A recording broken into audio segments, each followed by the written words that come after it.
Good evening, folks. This time we'll call the Tuesday, September 16, 2014 meeting of the Iredell County Board of Commissioners to order. And join me in the invocation. I'm going to ask you, if you would this evening, to indulge me. I learned this afternoon the passing of Sheriff Redmond's wife, and regardless of your political persuasion, it is a terrible loss for that family. And we're going to begin our invocation this evening in about 30 seconds of silent prayer. If you would pray for that family as they go through this difficult time.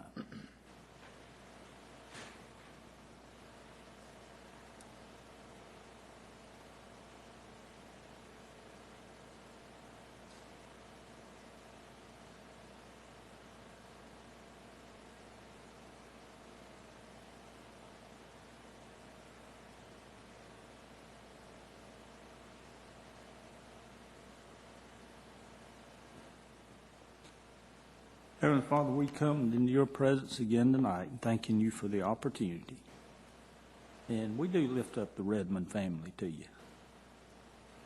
Father, regardless of what our political persuasion may be, they are still human beings, and they're a family. And they're precious to many of us, and they're friends to many of us. And many of us have been comforted by them in our time of need. And this evening, I just pray that your Spirit would comfort them, and that you would assuage any grief they have, and you would remind them that the trials and tribulations and the suffering of this world are not worthy to be compared to the riches that await us in heaven. And these riches are not afforded by our merit, but by your grace. So it is upon your grace we recline this evening when we make this request, that you would be with them and comfort them. We ask that that your Spirit would be with us in the proceedings here tonight, that you would give us wisdom, that you would set aside our transgressions and show us the light of your mind and your reasoning, that we may act in a way that would please you, that would bless not just the folks in this room, but everybody in this county.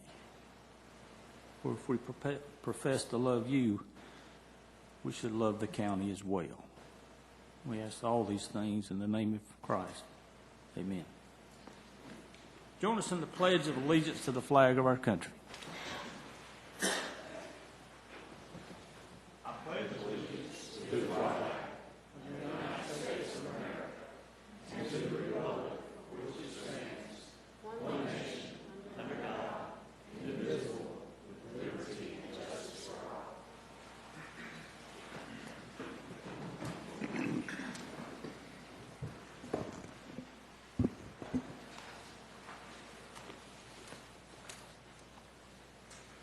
This time I'll call on Mr. Ron Smith, our county manager. Do you have any adjustments to this agenda this evening, sir?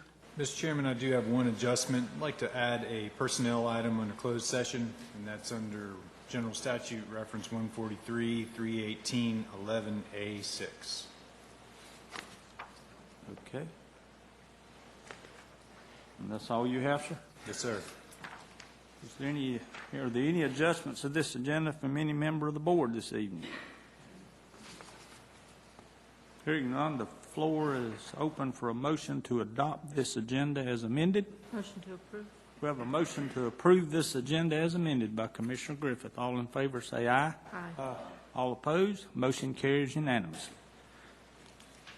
This evening, under presentation of special recognitions and awards, we have Major Darren Campbell will make a special presentation to retiring officers, Deputy Neil Hayes and Deputy Max Ray Shavers. I'll call on Major Campbell to come forward at this time and bring with you whoever you like. I see Mr. Hayes and Mr. Sheriff. I see him right there.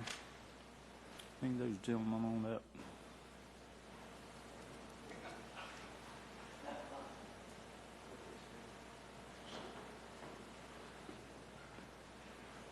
Chairman of the Board of Commissioners, just like to, there's not a lot I can say about these two guys. Mr. Shaver, I knew his dad for a long time. Was here sheriff's officer retired. 14 years working with the kitchen, and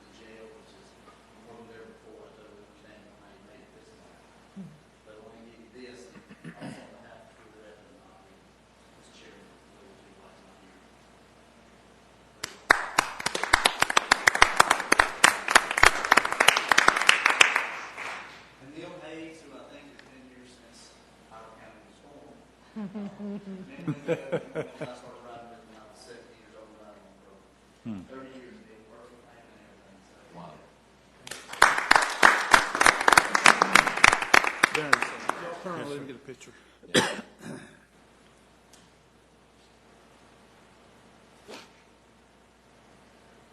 Thank you.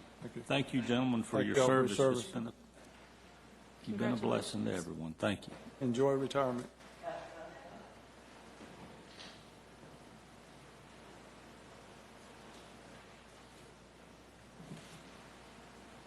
This evening, under appointments before the board, it is a pleasure to have David Swann with us this evening and give an update on Partners Behavioral Health Care. Let me say, prior to the meeting, David chased me down and told me that he's retiring. And before you begin, David, let me tell you, I don't know how many years you and I have been seeing one another and doing this, but my respect for you over the years has only grown. Thank you. Appreciate that, Mr. Chairman. I appreciate you. You helped navigate through some troubled waters, and were always the giver of good counsel. And it was a pleasure to serve with you. Thanks. I do have about 6 more weeks, and it looks like retirement's in the air tonight, law enforcement, mental health. You just had to see us one more time. That's right. I actually wanted to. I first stood before this board and you in 1997. And it was an extra special treat when we assumed the mental health services here in Iredell County, and it's been one of the best county relationship that we joined over all those years. So, and I'm glad to report to you tonight just some more good news about Partners. I wanted to be able to give you an update again, and so thank you certainly for having me. I know you have a packet of information also that I have sent out, and I'm just going to scan through that and then see if you have any questions. We've been doing a lot of big things this year. The first one I want to just speak to you about is a community needs assessment that we did in all of our 8 counties. We published that. It's on our website in January of this year. I just wanted to bring it to your attention. It does identify a lot of the of the great things that we're doing, but also identifies a few things that these outside vendors believe that we should do a little bit more of. For Iredell County in particular, they spoke about day programs for persons with disabilities, that we just don't have enough capacity with that. So that might be something that we might be expanding in the future. And then for children, it spoke about children who needed more early intervention for substance use problems and mental health conditions in the school system, for example. So it was a recommendations also for schools and, for us and all. But all in all, again, a very good report tells us about how much of the gaps are being filled by our service system. And as you might know, and just to bring everybody up to speed, what we do now is we're managing all the behavioral health care. So we have a provider network. We don't deliver the care directly anymore, but we're managing that. When I first started here in Iredell County in 1997, we were the service provider, and we've remained that service provider up until 2004. So 10 years it's been since we had to push all those services out to providers. Number 2 is that as a managed behavioral health organization, we are licensed and licensed by the federal government to be able to do that. And with that comes a great deal of regulation and oversight. And I want to tell you about 2 big ones that we've had this year. The first one was performed in March of this year. It was by Mercer Government Human Services Consulting out of Arizona. And they do lots of government health care consulting type work. And the state of North Carolina, the Department of Health and Human Services, engaged Mercer to do a report and do kind of an audit, if you will, on all of the managed care organizations in North Carolina. And as you might remember, there are 9 of them that serve all 100 counties. We got a very good score on that. An A is something that we were striving for, and we're very happy about that. Ms. Griffith knows because she serves on our board so well, and the board members that you give us are that we're just so thrilled with. Been so helpful to us. So Mercer said, a big thumbs up. You guys are doing very well with managing the care, and they gave their report over to the state of North Carolina, and that's also published on our website. And we just recently completed another one in August, just last month, called the External Quality Review. Essentially, it's a quality of care review by another external vendor that the state hired. So we don't pay these groups to come and do this, but the state of North Carolina does, because its obligation is to honor its relationship with the federal government, particularly the Centers for Medicaid and Medicare Services. And so they reported on how well our quality is also. So we haven't received a written report on that. That will be forthcoming, I think, within about 30 days. So Ms. Griffith will see that as the board. Probably, in fact, I hope it's going to be at the October meeting. So, and I might be able to be there even to give that. So if we're able to do it.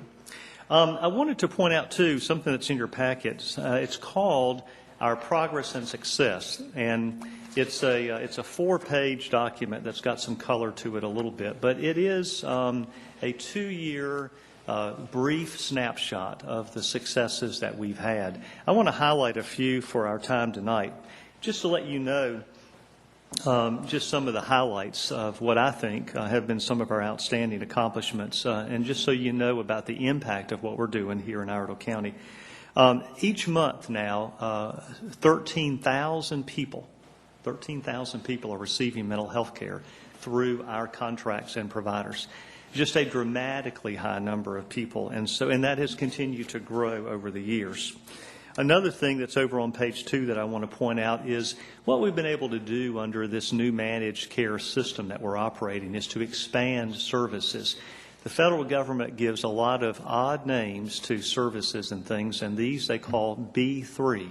I do not know why they call them B3 services, but I know they're services we couldn't provide years ago, and now we could provide those beginning in 2014, and we received funding to be able to do that as well. So now we've expanded these B3 services within Iredell County, and they are available right here. You'll see there's a list of 8 of them right on your page there. They're called peer support, respite group and individual, and you'll see all the rest of them there. Another thing that we're doing is I'm just pointing out again just rapidly on the back page is how much of what kind of goals that we had set and what the state of North Carolina wanted us to do.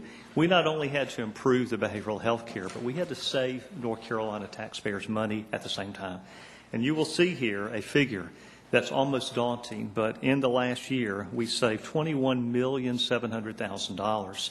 According to what we would have spent, the Medicaid system was spending the year before that we were not managing, and now that we're managing, you see that much of a savings. What that tells us is there were services that were provided that weren't necessary, services that were provided that may have been overly used or redundant services. We were able to cut that out, and we were able to manage that service to get the best service at the best time, at the best intensity for the person and their need. So that's what managed care does. You know, managed care for so long kind of got a bad rap. And in fact, I was worried that I was entering the dark side, you know, when I was crossing over from mental health, just provider services over to managed care. But really, it's turned into something very positive for our community, better care, more people being served, and less money. It's like the triple factor, you know, of that. So we're real pleased with that, and I wanted to point that out to you, and you have that there. I've put in here a couple of financial dashboards that I thought were of interest, too, because right when it gets down to it, the biggest things that we do now are financial management. Think about what Blue Cross and Blue Shield must do for its members and enrollees. It takes insurance payments or premiums, and then it manages that kind of in a big account, and it pays for the healthcare services that its enrollees or members need. And that's essentially what we do. So the financial health of the organization is absolutely critical. So the first slide I have for you is a colored bar graph that just shows the penetration rate of the Medicaid person served. So think about what this means. Of all the Medicaid eligible consumers or Medicaid eligible enrollees in Iredell County, this is the percentage that are being provided treatment through our system. So what you see in Iredell County, you're right there in the middle at 13% in the middle of those bar graphs. So 13% of the Medicaid population here today are receiving mental health services through this mechanism and through our managed system. Then if you look at the next slide, it's actually our month-to-date budget to actual comparison for Medicaid.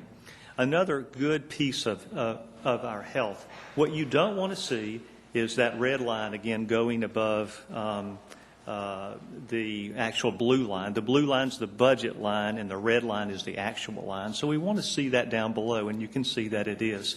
But what this also means, and you'll see that, we're pushing out $18 million of Medicaid money per month on services to our recipients. So that's the transaction rate, around $18 million per month in order to provide the services that are needed in our that's actually over all of our 8 counties.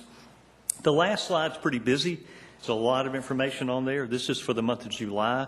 But I mostly wanted you to see some of the bottom line numbers that I think are relevant, and you see the influence and the capacity of services that we're providing. The top big graphic is about Medicaid, where all that yellow is. And if you'll look down under the annual budget, when you get down towards the middle of the page, you'll see $223 million. That's the Medicaid budget that comes to us to manage for behavioral health care in these 8 counties. If you go to the bottom graphic, look down that same left-hand side under annual budget, you'll see $36 million. That's the state money that we receive. You combine both of those together, and then you get essentially what our total budget is, plus you add on some of the county funds that we receive from all 8 counties. And you see that our budget is quite large, in the neighborhood of $260, $270 million total. But what's most important, too, over there on the left-hand side is you'll see the different categories of services. And I know there's some alphabet soup there. It's hard to understand what some of those mean, but you can pick out some of those. I believe when you see inpatient, you know that means hospitalization. When you see outpatient, you know that means the periodic outpatient treatment that people go to in a clinic-based treatment.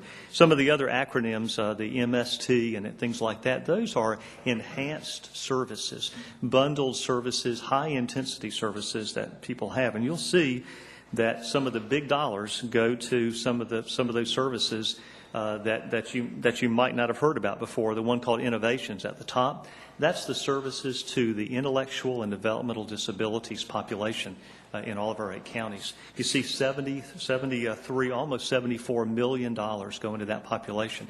By the way, that represents about 1,320 unique individuals. So you can see very needy people, very high-cost people, but those people used to be kept sometimes in institutions at an even much higher cost, and now they are also in our community at a much lower cost. And you'll see the same thing down at the bottom for the state-funded services. Again, you see kind of the breakout of where we apportion those dollars to based on the need of the community and the need of the population that we have. And I had one more slide, and that is our medical expense ratio for people like Ken that study healthcare, finance, and all that. We think about medical expense ratios now, and again, it's one of those line graphs that you look at, and in one quick snapshot, you can tell the health of an insurance company or the health of a managed care organization, and this is one of those examples. So in this one, you'll see 3 lines. The blue line going left to right that is absolutely straight is essentially that 100% line. If you go over the 100% line, you're spending more than you have. If you come under that, you're spending less. So the ideal, again, is for us to come under that 100% line and not go over. But we don't want to go too low, because going too low means we might be shortcutting services within the community. So we had set a goal or benchmark of a target somewhere around 92%, 94%, somewhere in that range. And if we were hitting in that range, we were doing very fine.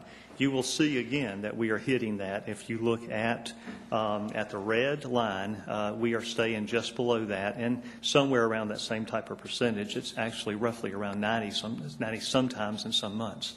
So again, a good snapshot of the health. I want you not to worry about that. I want you to understand that it's a very healthy organization, and we're doing well. We're now 2 years plus some into our latest merger, and we're almost 2 years into the managed care system of operating that. So I'm going to pause. I've gone through that material, Mr. Chairman, and let you invite any questions that you might want to ask. Okay. Any questions, Mr. Swann? No questions. I just would like to reiterate that that Partners Board, we have saved almost $22 million in taxpayer money in the state of North Carolina, And there are 9 other organizations like that looking at these costs, trying to trim that down. And only 9% of the money that we spend is on administrative costs to do that with the staff. And I think that is just tremendous. A huge investment, yeah. It's just tremendous. We have some other organizations that could use that same model, but they're doing a great job. It's been an honor to serve on that board. I'm going to miss being on the board. You're retiring, and I'm not going to. We're certainly going to miss you too. But it has been a wonderful board to be part of, and to see the 9 counties and the leadership work very hard to save taxpayer money. And $22 million in 1 year is just and phenomenal. just to help people understand what it looks like, how that happens is that we are capitated. So what it means is that we have a fixed amount of money, but we're at full risk. So we cannot deny services to a Medicaid enrollee in the state of North Carolina or in Iraq counties. They will get care, no matter if we can afford it or not. So we manage the dollars in a way and manage the services in a way that it allows for that for the savings to happen as well as for people to get their needs met. So it's actually different than the old fee-for-service model where you paid for what you got. Essentially, that meant that the more we did, the more we got paid, and that was not a good way for health care. I go back to the time I was on the board. We were forced to carry a substantially larger fund balance than we needed to because the state was so slow about reimbursements. Has that improved any? Well, it's not the same anymore since we get reimbursed for some things, but essentially every month now we get a check that goes into our account that we use for the capitation for this risk management that we do like the insurance company. However, I would say that we do have to have a substantial fund balance. But now it's called a risk reserve because the risk reserve is to pay claims for health care when people need them if we were to get in trouble. We never have had to go to that risk fund. If we did have to go, we have to get the Secretary of DHHS's approval to do it. But we have to put in 2% every year in order for that to get high enough to build enough risk reserve. And then we still do have some of those long delays for payments. Is there a ratio that they require as a percentage of your budget to maintain in risk reserve? We had to start with 2%, and then we have to add 2% every year thereafter until I think we get to 8 or 10, and then we stop. Okay. Thank you. Good question. If I could, Mr. Chairman, just make an observation and share this with everybody.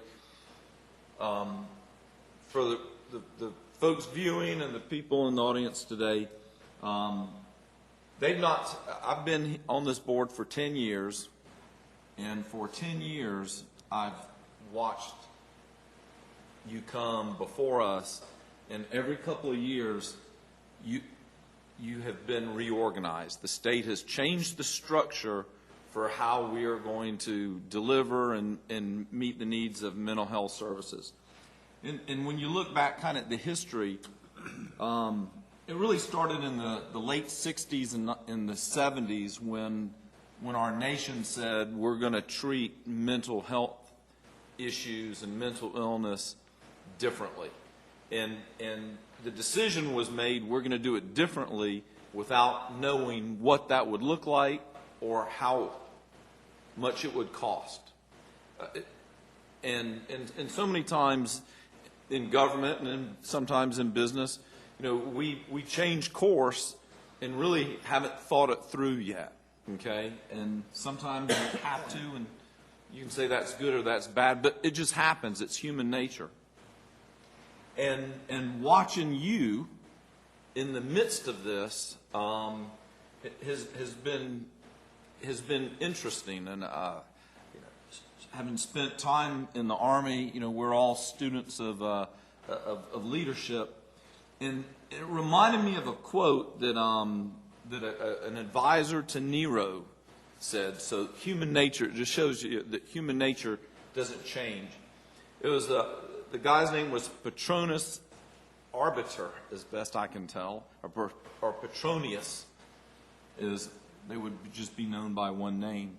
But his quote was, "We trained hard, but it seemed that every time we were beginning to form up into teams, we would be reorganized. I was to learn later in life that we tend to meet any new situation by reorganizing. And a wonderful method it can be for creating the illusion of progress while producing confusion, inefficiency, and demoralization. And when I think of how many times we have, when I say we, I mean we as the American people, we as citizens of the state of North Carolina, have reorganized or attempted to reorganize the structure for what you do. You know, you were living in that environment of constant reorganization, yet you always came to us with a positive spirit and a belief that you could achieve the goals. And General Colin Powell said, enthusiasm is a force multiplier. And, you know, and effective leaders have that enthusiasm and have that positive outlook. So after 10 years of going through this, once again, we get an upbeat, positive report talking about the good that your organization is doing, and hopefully next year you won't be reorganized into a new team. But I just want to congratulate you as a leader, and as a leader in some very, very difficult situations, and I have a lot of respect for you for that. And I hope that you enjoy your retirement and just don't work your way through it. Okay? Thank you so much. Well, Mr. Robertson, one reason probably he's retiring is the state is going to reorganize them once again. And they're going to take us from 10 managed cares to 4. And this board will probably sit on we will manage from Winston-Salem to Cherokee. It's unbelievable. And it's a shame because we're actually really saving money. I mean, we're actually doing what people want boards and politicians to do, and we're providing care, and they're going to reorganize them once again. We're in that process now. And it's Well, you really said you've been doing it for 2 years. This has been 2 years, so it's about and they're time to going to reorganize. shuffle us up. Yeah, I mean, how close that your predictions were and the writing was, because, it's set tentatively. There's no official date, but the summer of 2016. That comes from the Department of Health and Human Services, the governor's office. Those two plans and the House plan for us would see us go from this number now down to 4 and cover. It's actually 35 counties. So That's what as we'll Ms. Griffith cover is said, 35. We will manage the Yeah. care for 35 counties. right? It's very, very large. I want to wish you and the other retirees health and happiness, and hope you have a long enjoyment in retirement. You worked hard to get there, so maybe you can live long and enjoy it. That's the Get plan. the honeydew list done. Yeah, I already hear that my wife is making one. So Put it in an Excel spreadsheet. Wouldn't fit on a sheet of notebook. right. Thank you. Thanks so much. Thank you very much. Wish you well. All right. Thank you very much. All right. Have a nice night.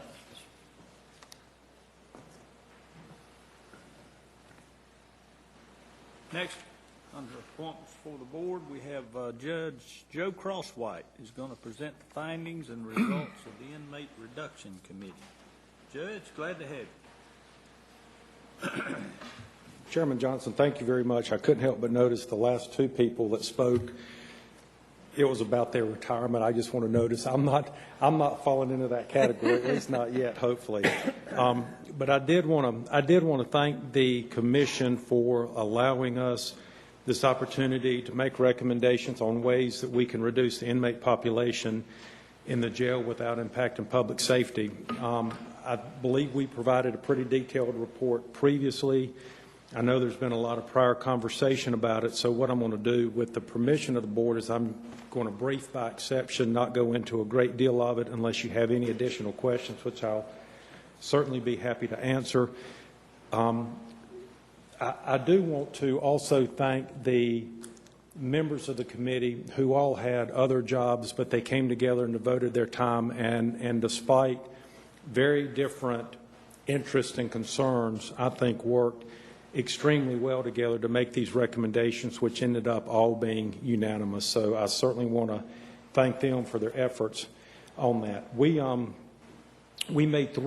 divided our recommendations into 3 sets. The first was immediate recommendations. We made short-term recommendations and long-term recommendations. As far as the short-term recommendations, it was realizing the need that people, because of extended jury trials or just a change of heart sometimes, might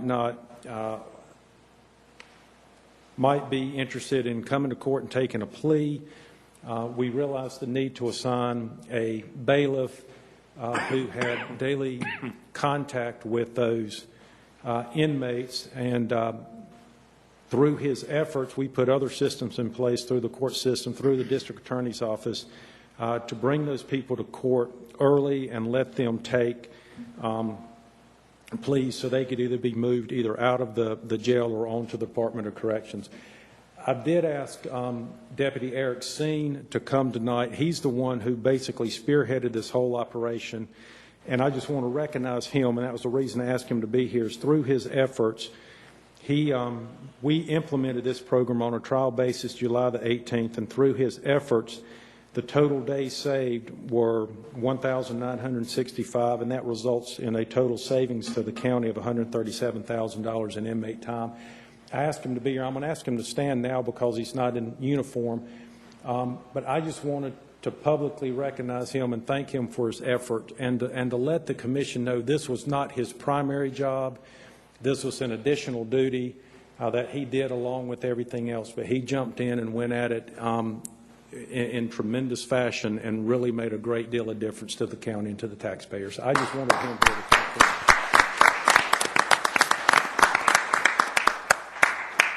The other recommendations we made as far as midterm was the pretrial supervision program, and the intention of that was to address nonviolent low-level offenders that were deemed appropriate by judicial and detention officials.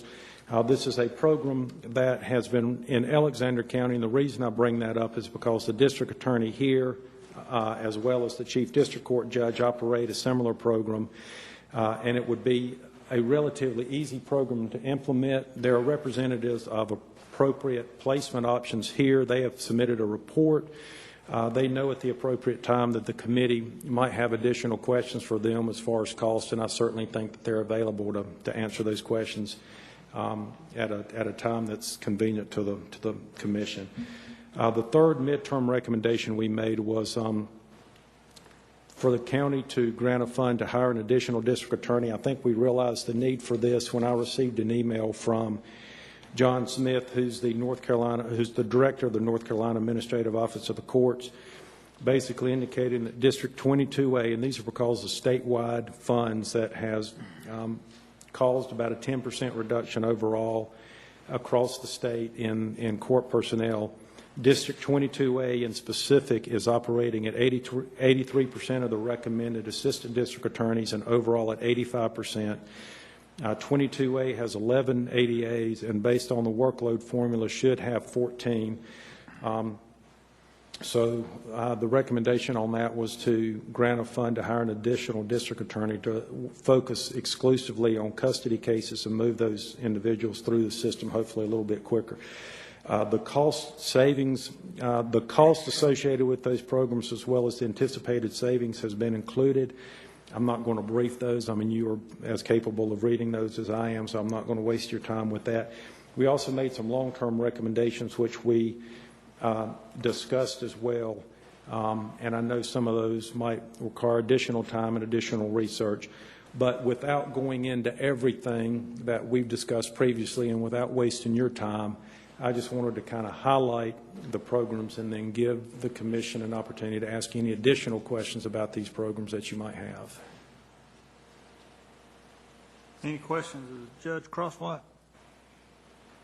Let me make one slight amendment to what we talked about earlier, Judge. I think we're all in agreement on the short-term solution. It's going to be a matter of implementation, and as far as what we're going to charge our staff to figure all the costs that you folks may not be aware of, and the associated costs and opportunity costs that may be shifted around. So I think the consensus at this point is we're going to assign that to our staff, and they're going to come back with a recommendation on the numbers. But in principle, we agree with what you have here. Yes, sir. Let me direct your attention, if I can, to item number 1 in long-term recommendations. And I suggested that we come up with a committee, and you see who on your committee would be willing to serve, and then I felt like we should have at least one county commissioner and an appointee by the county manager, or who he sees fit, to look at the recommendations in 1, 2, and 3 of the 5 years. I still agree with number 2 being on there, number 3, although I'll confess I don't know all of the details of number 3, but I'm willing to learn. Yes, sir. The fact that we can't go out and build a whole new courthouse anytime soon because of a lagging economy doesn't mean we shouldn't do anything. So I'm going to amend, if I can, what I stated earlier, and let's restrict the assignment of that committee to item 2 and 3, which would be additional courtrooms that accommodate Superior Court jury trials. That would alleviate the backlog when you have an extended Superior Court. And charge them to do that, and charge them to look at the drug court situation. I would like now, because, and I think you understand the complexities of the crime lab situation from our end. Yes, sir. I would like that to be taken off the list of things for this committee to do, because quite frankly, and listen to folks and my colleagues up here, I think that committee is going to get so bogged down in that. Mm-hmm. I'm fearful they won't be able to do a whole lot on the other 2 things. Yes, sir. And our recommendation on that is because of potential conflicts, I think any committee to look at that would need to be restructured, and there would need to be additional people identified and additional people released on that. So I think that is going to take some time. What I would like for that committee to do is related to the crime lab, though, is if you would, and you could do this on your own if you could, if I'd be so audacious as to give a Superior Court judge a homework assignment. If you could, we would like to know from the folks who are going to be the customers, that would be you, the DA, whoever's in the court, who's going to be the customers of this crime lab, what type of services you would look for and what level of service you would look for from a crime lab. So we can hear firsthand from the people who are going to use the service that they provide. And I think that would help it address it from our end as far as the level of funding and what we're going to expect of those folks. Right now, we don't know that. Right. Yes, sir. And I think that's going to take additional time. That's why we had that listed as a long-term recommendation on that could take out to 5 years to fully come to terms with that. So I think what we focused primarily on were the shorter terms and the mid-terms that could kind of give you guys more immediate bang for your buck. Okay. So if you could get with some of your colleagues and maybe you folks come back with a list of services, level of services that you would expect from this crime lab, and then this committee will roll that into their recommendations with the other 2. Is that agreeable? Yes, sir. That'll be fine. Thank you very much. Chairman Johnson, I agree with your assessment. I would like to see, though, maybe a separate group formed to take a look at the crime lab apart from this group. It's not a decision that needs to be made tonight, but yeah. I think it warrants a committee. Did we? I'm not I agree married. that I'm not married to a procedure. What I want to do is limit this committee's. I agree.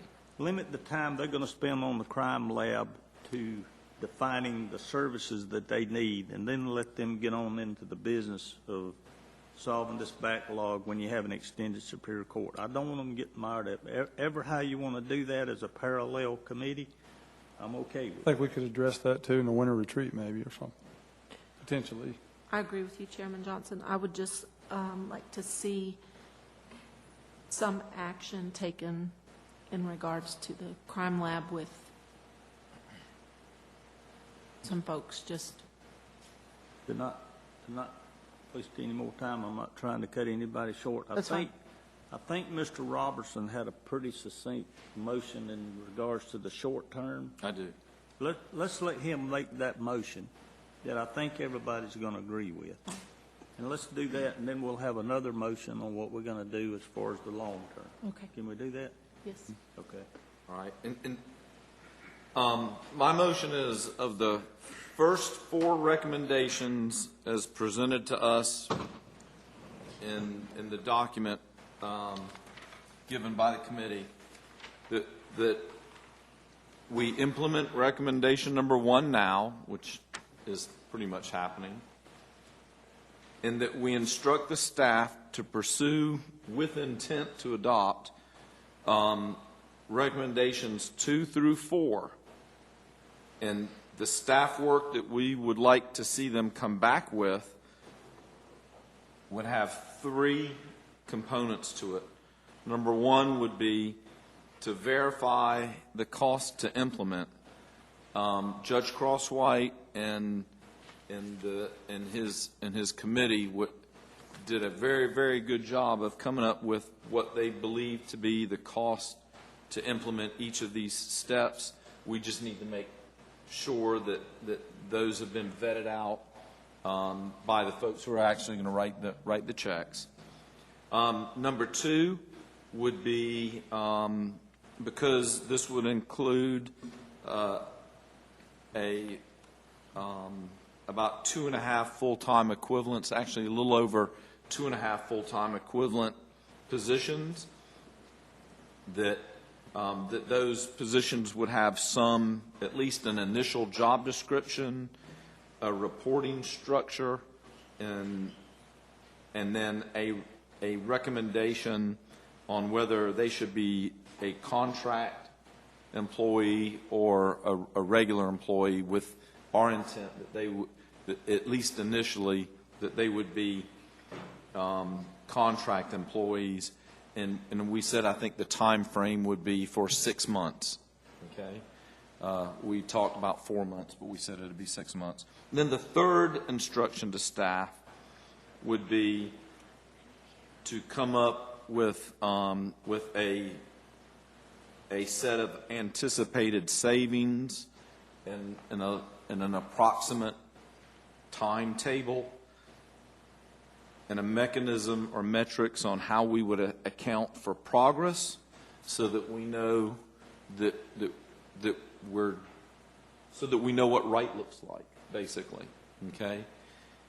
And if they could do those, if you can do those 3 things, then barring any surprises, I think it's the intent of this board that upon your report that we would authorize the people to be hired and recommendations 2 through 4 to be implemented, right away.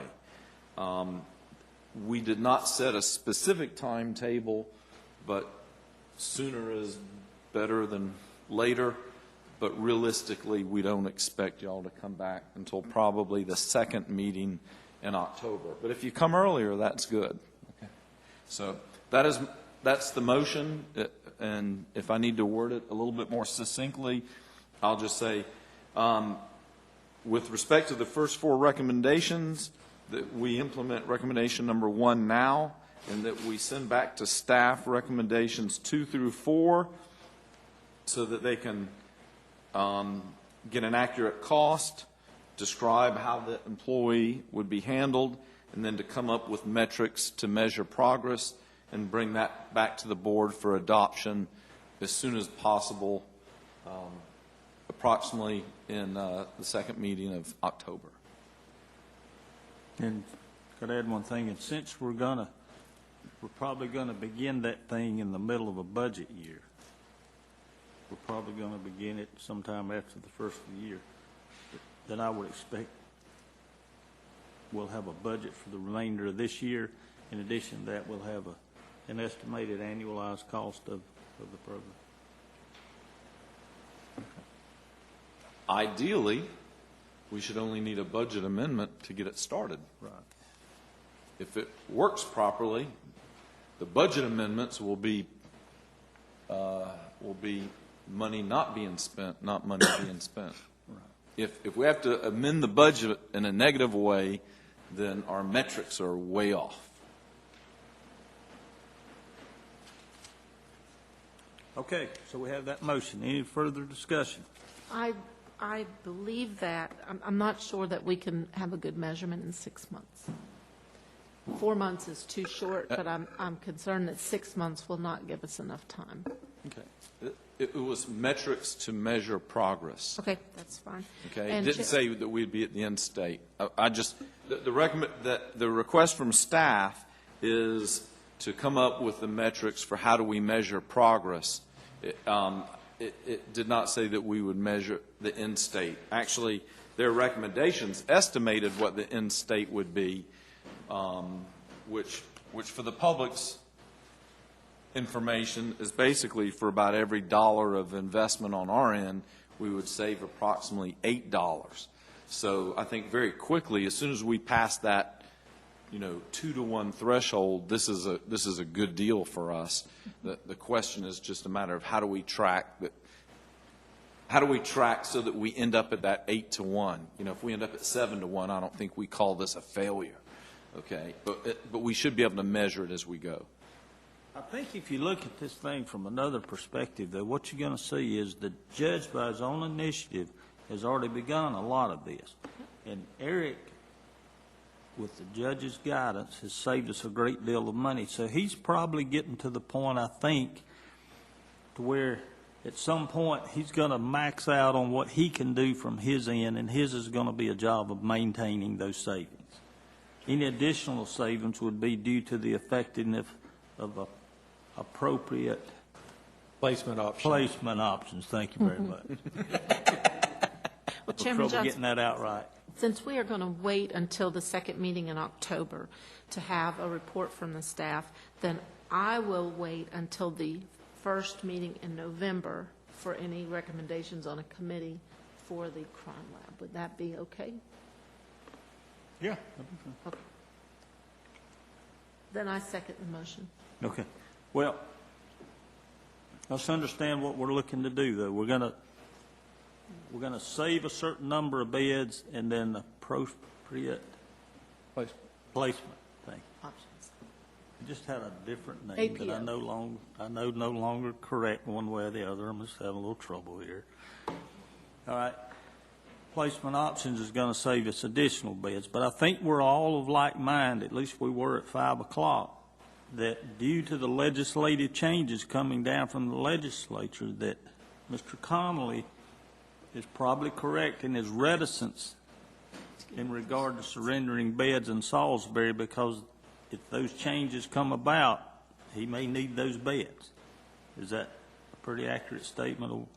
Yes, sir, I think so. I mean, and again, Those changes come about, they may not have those beds. right. Well, that's true. Or the price of them will certainly go up. Yes, sir. And I think what we're doing is we've limited our report just to recommendations to reduce inmate population, which, regardless of any other factors, I think will ultimately end up saving the county money. So, Right. To reduce nonviolent inmate population. Okay. Please thank everybody Okay. again for serving If us. there's no other discussion, we'll, all in favor say aye. Aye. All opposed, motion carries unanimously. Mr. Chairman, could we publicly have Judge Crosswhite recognize the members of the committee? Because I'm going to tell you, they did a lot of serious, tough, difficult work, and without their expertise, it would not have happened. Would you mind doing that for us, please, sir? well, I'd be happy to. You met most of the other committee members earlier. It was Chief District Court Judge Dale Graham, District Attorney Sarah Kirkman, Clerk of Court Jim Mixon, Captain Bart Conley, who's here, and I should have recognized him along with Eric Seen, but he's done a tremendous amount of it. We have Judge Deb Brown, Attorney Bill Beatty. They're the ones that are here. James Mallory was on the committee as well, and they all just put, I mean, I will tell you, I can't take any credit for it. It was them. I was just kind of the scribe a lot of times. So they're the ones that came up with a lot of the meat behind it. But I really do appreciate all that they did, and I think And I owe them personally a big debt of thanks for all their dedication to this. So thank you very much for giving me that opportunity to recognize them. Thank you. Thank you. Yes, sir.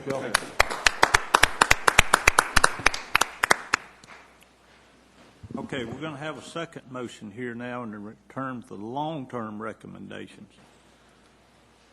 And I'm not trying to herd you folks in the direction you want to go, but I want to make sure that we have an understanding that this committee will, what we're tasking these folks to do is to come up with a list of services and level of services that they would expect from the Iredell County Sheriff's Department Crime Lab.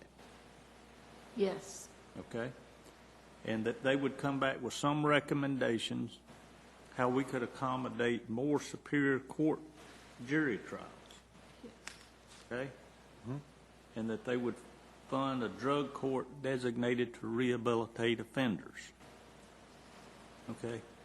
I think once they do those things, then, you know, I'll say it again, we may be fully funding the crime lab now. We just don't know what the expectations are. And I want you to know very clearly, I mean, anything we put down here is absolutely not an endorsement of the crime lab at all. If it's something that you would like to continue to fund, I think there are some things that you can do, again, to maybe improve what we get and improve some of the turnaround time in court. So, okay, but so we understand one another. All we're expecting from you and your folks is to come back with a list of services and level of services you would expect from that crime lab, and then this committee is going to incorporate that into their findings back to this board. yes, sir. Okay. All right, so those were what we agreed on for the 1 to 5 year recommendations. So the floor is open for a motion for that. And Motion to approve. Okay. I think I'll make a motion. Well, I think Mr. Happ had a couple of thoughts he wanted to share about it. Yeah. Well, I just wanted to make a motion that Okay. I'll incorporate in the motion that, you know, we can call it a justice committee or whatever you want to call it, to look into the list and level of expected services from the crime lab, recommend those back to the board at some point. Also look into ways to accommodate Superior Court, additional Superior Court space for jury trials, and to fund a drug court designed to rehabilitate all offenders. And I want to ask that as many of the current members of your existing board that want to serve on that, if they would continue, and ask that 1 or 2 commissioners and or Ron or a designated staff member serve on that committee as well. Yes, sir. Okay. All right. So you're agreeable to the terms of, would you incorporate Mr. Haupt's comments into your motion, Mr. Norman? Sure, as long as we're not changing what we were talking about. Okay. All right. All in favor of that motion, say aye. Aye. All opposed. Motion carries unanimously. Now, other recommendations that we didn't talk about was the courthouse security, as far as any enhancements there. And Judge, I'm just going to ask you to speak with the county manager on that and express your concerns. Yes, sir. Yes, sir. And I've already talked to Captain Conley about that. I think everybody's aware of the problem. I just wanted to bring that to, I mean, that has nothing to do with inmate reduction, but I think it is one of the most critical needs that we have. If you would, though, you and Captain Conley get together and maybe go have a discussion, and Captain Conley can communicate whatever the collective concerns are to the county manager, and we'll address them later. We'd be happy to do that. Okay. All right. Thank you. Thank you. Thank you very much. Yes, sir. Thank you. Appreciate Thanks for your leadership, Judge Crosswhite. Thank you Sir, for thank you for the opportunity. your hard work. Yes, sir. Okay. We have no public hearings this evening, and I'm going to take a break a minute here and turn it over to Mr. Smith for administrative matters. Thank you, Mr. Chairman. First request, which is memo number 4, item A, request from the Finance Department, Susan Robertson, to approve financial advisory services agreement with First Tryon Advisors. Last year, we had a great experience working with First Southwest as financial advisor for our refinancing, Since that time, Amy Ventnor, who was principal advisor to us, has moved to First Tryon. First Tryon is a company located in Charlotte, and I would request that the board allow us to sign a 4-year financial advisory services agreement with First Tryon. There will be no cost unless we do enter into a transaction, and then it becomes a part of the closing cost. And additionally, the SEC has updated some of its rules, and even to talk to a bank or a ratings agency or even our bond counsel, there are certain things that have to be in place, and one of those is for the financial advisor to have a signed agreement with their client. I'd request approval. Thank Chris Dodd for that. Friends of Angelo. Okay. Motion to approve. Yeah, my understanding, though, basically what this person would do would be a lot of the work that a bond counsel used to do, but they do it a whole lot, basically at a whole lot less cost. Well, they're doing modeling, refinancing modeling, or specific analysis for debt issues that we may want to enter into. Okay. Did you make a Sorry about that. I jumped the gun. Make a motion to approve. Okay. Calm down, Mr. Howell. All in favor of the motion, say aye. Aye. All opposed? Motion carries unanimously. Thank you. Item B is a request from Tax Administration for approval of the August 2014 refunds and releases, and there are no county commissioners' names on these reports, and everything's in order. Motion to approve. Have a motion to approve from Commissioner Griffith. All in favor, say aye. Aye. All opposed? Motion carries unanimously. And item C is a request for approval of the minutes for September 2nd, 2014. Okay. To approve. We have a motion to approve from Vice Chairman Norman. All in favor, say aye. Aye. All opposed? Motion carries unanimously. That brings us to announcements of vacancies occurring on boards and commissions. Personnel Advisory Committee, we have 2 announcements. Animal Grievance Committee, 1 announcement. Nursing Home Advisory Committee, 1 announcement. Appointments to boards and commissions. Central Iowa Workforce Development Board, we have 1 appointment. Mr. Chairman, I would like to submit the name of Mr. Carl Larson of Blue Harbor Bank. Okay. Mr. Robertson nominates Mr. Carl Larson. Are there any other nominations? Hearing none, I've moved we close the board of nominations. Appoint Mr. Larson by acclamation. All in favor say aye. Aye. All opposed? Motion carries unanimously. Any unfinished business? Much to your satisfaction, I don't have another version of the world according to Johnson tonight, so we'll move along. Public comment period. Mr. Frank Rader, I believe, signed up. There it is. Welcome, Mr. Rader. Good evening to all, and Chairman Johnson and Vice Chairman Marvin and Commissioner or County Manager Ron. Reporting on our schools first, the bond referendum committee, we set an initial goal to raise $50,000. As of today, we have $56,000 in the bank at Blue Harbor. We have anticipation of another $45,000 coming in. We have been invoiced and have spent very little of that simply because the invoices haven't come in. We're obligated for about $20,000 of that. We have upped our budget from the $50,000 level to about $67,000, so we're not banking on all the money coming in necessarily, but we can function well. We have our signs out. Stickers such as I'm wearing are commonly available. Handouts are commonly out. We are contracting for telephone calls, robocalls to get out the vote. We meet weekly with a core group of about 10 people, and we plan strategy, tactics, execution. The idea is to get out the vote. We anticipate a tough time doing that because we think a lot of negative ads on the senatorial race may just turn people off. So we want to get people out to vote and vote in favor of the bonds. If there are any questions, I'll be happy to answer any.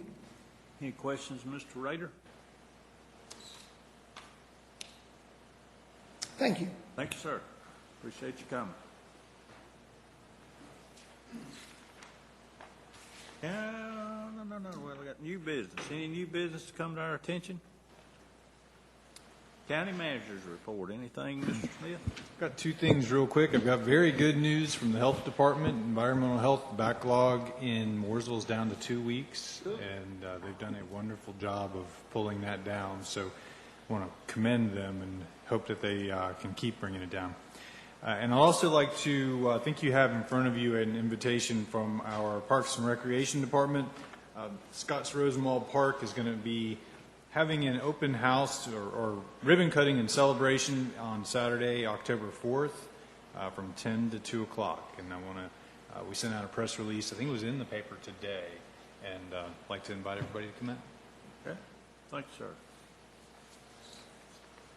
This time, I would move we go into closed session under General Statute 143-318, 11A4, in regards to economic development. Also, General Statute 143-318, 11A5, real property purchase / contract / lease, and General Statute 143-318, 11A6, personnel. All in favor, say aye. Aye. All opposed? Motion carries unanimously.